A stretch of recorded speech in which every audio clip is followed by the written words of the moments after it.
Hey guys, my name's Khadroth, and today we're going to be talking to you about Taisui. Now, Taisui is our welfare from the Sea Monster Crisis event, and unfortunately, you're not really going to be getting him until after you've completed the main story, so don't expect to get him really until like the first week has already happened.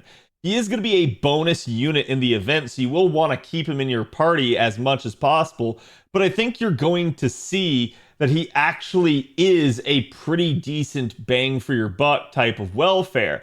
Taisui has proven super useful over the years since he's come out, including just being able to kind of sit there and plow right through certain events that are just very cavalry heavy, because he is an arts looping AoE alter ego. So just having one of these for free is naturally going to be really useful to a lot of people. And even if you are a more free-to-play or newer player, you should still have plenty of low-star options that can actually support him pretty decently since he's arts. So again, I highly recommend getting Taisui. Don't skip the event and make sure you grab all the copies of him. That way you'll have a pretty robust one should you need it. But again, let's go through his kit, and I'm going to talk to you about why he can be pretty good. So like I said, he is a welfare from the Sea Monster Crisis event, and he does have 9.2k attack to begin with. So this is definitely in that sort of sweet spot for our 4 stars that we like to see. He is a welfare, so you're going to get all 5 copies of him, so his damage is going to be pretty decent in that regard. Now, he is going to have 12k HP. This is not the best out there, but I think you'll see, again, having arts as his main card type is going to mean that you're going to have a lot of good supports around him for helping keep him alive, so I'm not super concerned about his overall HP values. He is Earth attributed, does have a slightly less than average for an alter ego star absorption there, and a slightly less than average star generation, but again, we expect this pretty much at this point since he is an arts unit. He does have 0.47 NP charge attack, so just like with the Trung sisters, they kept his a little bit on the lower side. But again, remember, it's the entire summation of the kit that's really going to factor into those refund numbers. He does have 4% NP charge defense, which is the amount he's going to get from every hit of every attack when he's hit. So this is going to be at least slightly higher than average. And he does have a higher than average death rate, which is not a good thing. So just be careful whenever you're using him, particularly against maybe some annoying death-prone assassin enemies. And as you can see here, he is neutral and balanced. This is alignments, which are not very easy to exploit for enemies, so this is going to be a good thing for him. You shouldn't have to worry about niche damage against him too much in that regard. He does have a male gender, which is another thing that's kind of funny, is a lot of people get confused based off of his portrayal, but don't worry, it'll all make sense if you actually read through the event. He is considered to be a child servant. He is demonic, divine, humanoid, immune to pigify, non-hominidae, servant, and weak to anima elish. So already you've got some pretty interesting traits here going on. His deck here is going to end up being double quick, double arts with a singular buster card, and his hit counts are all average or above, with the exception being the extra attack here at only 4 hits, being 1 below average. Still though, having 4 cards really with the quick and the arts that can do a decent job of refunding, I think you're going to see is going to be really a nice thing for him. This is going to allow him to form triple arts chains at least decently well, and again, the quick cards can be used, in the back end of an NP to help him get back, so certainly a nice thing to have 4 different cards that really are going to help with that. Talking about his skills now, he does have basically a party-wide arts performance increase of 20%. It's not going to be the most robust steroid, but again, it's party-wide and it's 3-turn duration, so this is not just good for Taisui, it's also going to help his supporting cast that may be around him trying to get to their NPs, so definitely a nice thing for him to have this.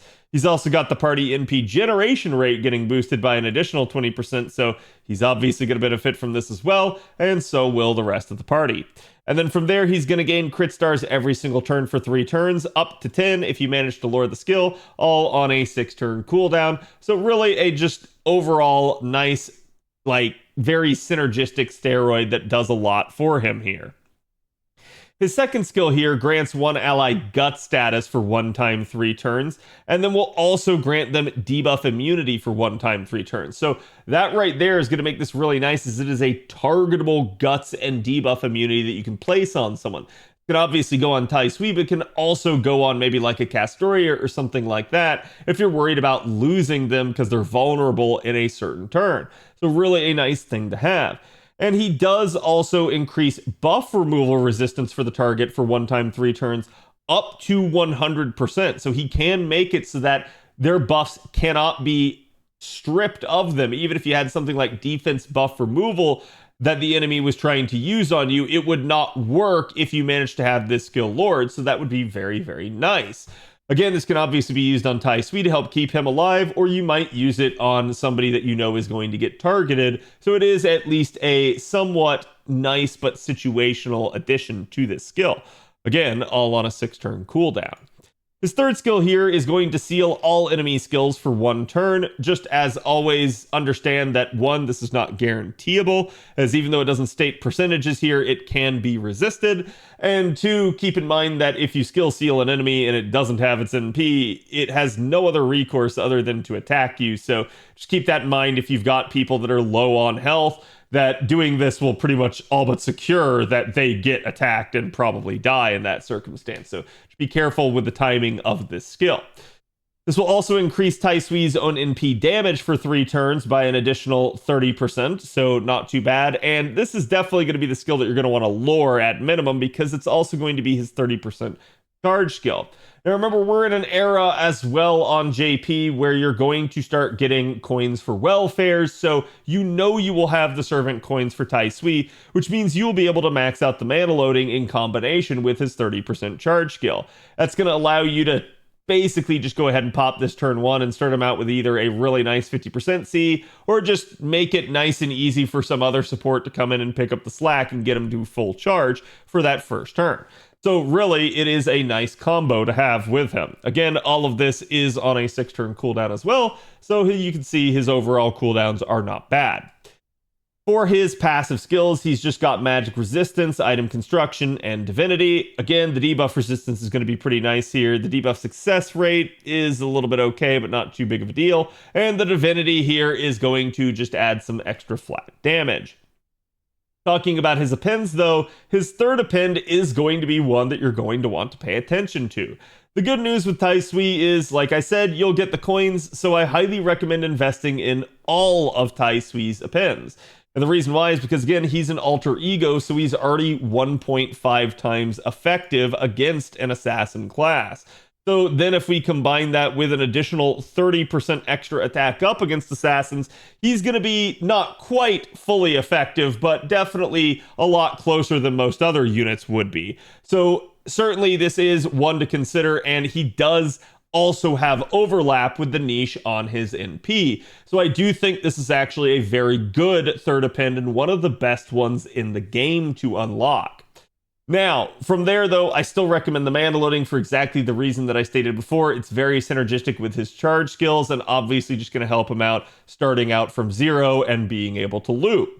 Obviously, the extra attack finesse can be good, especially in a challenge environment, but it may, ironically enough, be the odd man out for this one. So if you're worried about having enough coins, maybe because you're considering grailing him beyond 100 or something, again, this might be the one to kind of sit on for a little bit, but ultimately, at the end of the day, this is still going to be a useful append, as it always is, and still something to consider.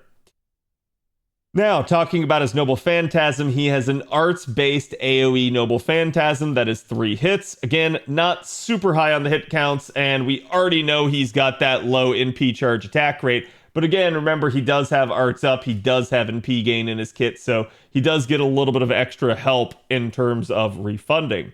So his NP is actually rather interesting. As you can see, it starts out by putting a debuff on the enemies for 3 turns that activates before damage.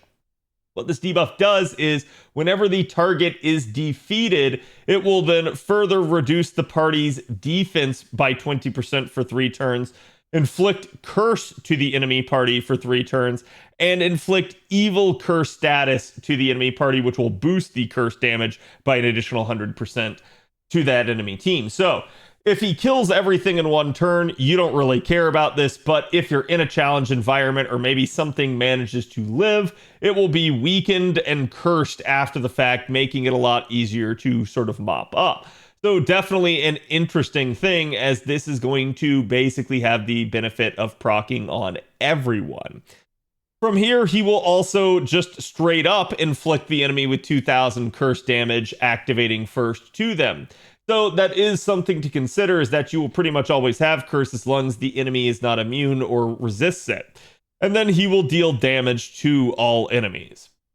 From here, his overcharge effect actually deals super effective damage to anybody that has the man attribute. So again, like we talked about with that third append, it's anti-assassin. There are going to be plenty of man attribute assassins out there, so definitely there's some really nice synergy. And this is why, again, as a 4-star, he's just got a very coherent, good kit. He's not going to be the best unit out there or anything like that, but he's absolutely serviceable and absolutely usable, so he's definitely going to be something you're going to want to acquire, since he is going to be the only arts looping alter ego you're going to get for a while as a welfare.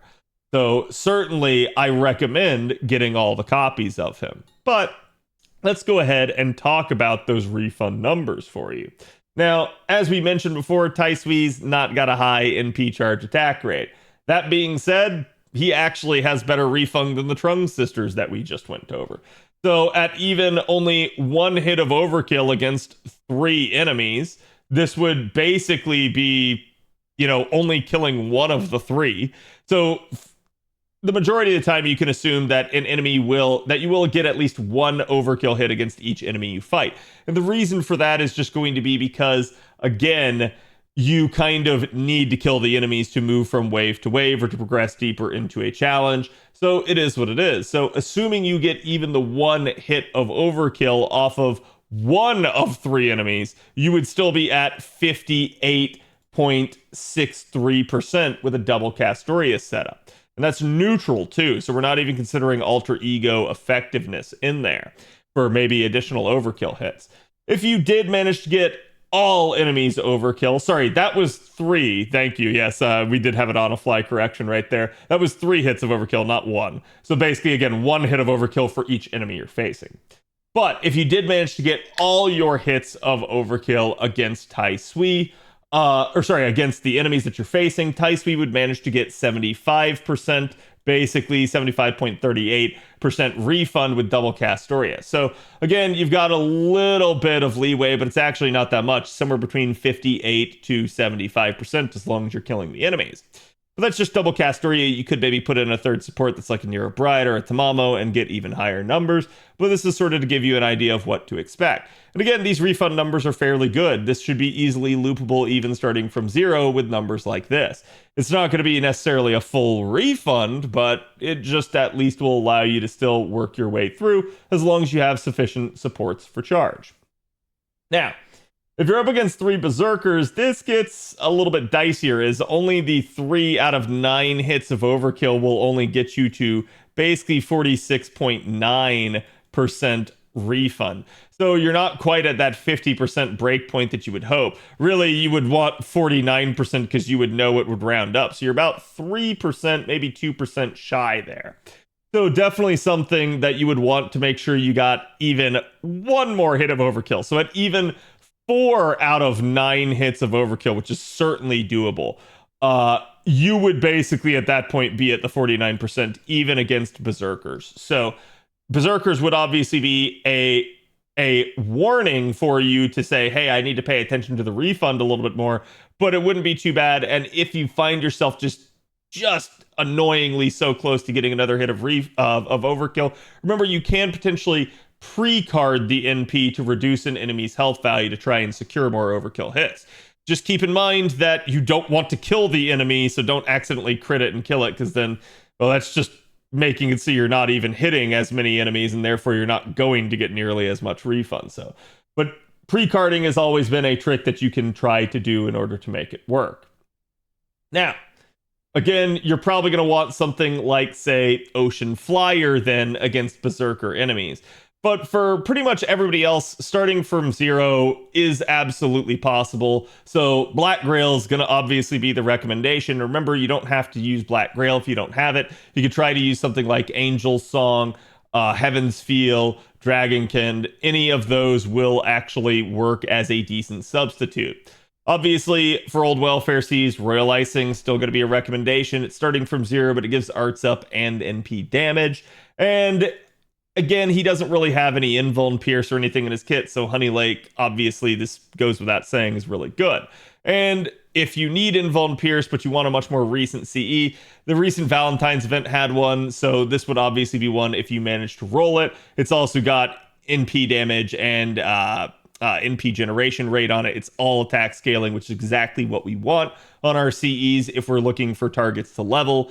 But again, up to you, and you don't have to use any of these recommendations, especially if you don't have them. I want you guys to understand that this is just to give you an idea of when and where to use the CEs, and that if you don't have any of these, you probably have some sort of analog in your Chaldea that you can rely on. So try to find something similar to any of these if you're looking and don't have one of them, and you'll find that he'll probably work with other similar type CEs. Now, talking about Taisui's actual damage numbers here, you can see here this is going to be the self buffs only that he's going to have. This is basically him under his own power without any sort of external support, and it's neutral numbers. So the numbers here don't look great, but this is kind of a welcome to alter ego type situation. And again, he doesn't have a whole lot in terms of steroids in his kit. So obviously increasing his damage, not going to be that doable, but we can pretty much just sit here and look at the NP5 numbers, as this is what we can expect. So against just a neutral enemy here, you're looking at 27k, almost 28k, and against a man traded or man attributed enemy, you're looking at almost 46k, so quite a bit more damage there out of that. Obviously, Taisui is going to be really good to use against enemies that are man attribute. Now, this is one of the charge scenarios that we can come up with here. This is going to be basically Taisui with 2 Castorias and an Oberon against neutral enemies. To make the charge work out for him, you're going to want to just go ahead and pop his 30% charge there in wave 1. Basically do both Castorias, but only the 20% charge skill from the second Castoria there. That's 100%. He'll basically fire off his NP, loop back to 58% there. Basically, the other missing 30% from the remaining Castoria, 20% from Oberon. He's over 100% here. Fire off the NP again. And then for wave 3, take Oberon's last remaining charge skill with the 58% refund he got again. And boom, fire off the NP one more time. So it's really easy to see how you guys can get that to work. And obviously, it doesn't have to flow exactly like this either, depending on what starting C you're running with. So keeping that in mind, you do have another potential option right here for charge, and this would be 2 times Castoria with a 2004 Mystic Code instead, so not a third support, not a plug suit. So if you wanted to do something like that, you'd basically need his append, you'd go ahead and pop his charge skill, basically use a 50% CE on him, and he'd still be able to kind of work. This would be 100% charge, you'd go ahead and do that, and essentially at that point you'd go ahead and fire one of the Castoria's 50%, he'd have refunded 55, that'd be enough, and he'd just go ahead and go. And again, at some point you'd want to mix in the Mystic Code just to kind of make it work, just to kind of make it happen in a turn where maybe you didn't have enough. But again, fairly straightforward if you wanted to approach things that way. Now, talking about that original plug suit scenario, here would be what the damage would look like if you had sort of idyllic settings with Castoria, Oberon, level 100 Black Grail, and Neo plug suit. Again, you're guaranteed NP5 as long as you guys complete the event. So just looking at that right there, you can see damage numbers pretty respectable. And again, remember, these are neutral numbers, so not necessarily even gonna be a sort of scenario that you would normally realize, as you're probably going to be wanting to use your alter ego when they're actually even semi-effective. From here, you can also see the numbers will bloat quite a bit more if you're up against man, and certainly if you have the third append, that can also factor in, and then the third append plus man, and it starts getting a lot better. So Taisui's got some actually pretty respectable numbers. This is scenario 2, though, that we also have with the 2004 Mystic Code. Damage is going to be a lot less here because we're not using that Oberon support. Instead, we're also only using Ocean Flyer instead of a Black Grail, so damage number is just going to naturally come down quite a bit. But you can still see these are still neutral, so pretty much you could double them up if he's fully effective, or at least add 50% to them if they're 1.5 times effective against the cavalry classes. So definitely something that I think you'll see. The damage numbers are still absolutely something that you can work with in most scenarios. Maybe not for 90 plus plus content, but certainly for 90 plus. And again, as you get to 90 plus plus content, you're going to start wanting to consider things like Oberon, or maybe just not even 3-turning, say the least. So it's up to you to determine how you want to handle that, but he's absolutely still usable in plus plus content. Now, comparing some of these numbers to his competition is where this is going to get interesting.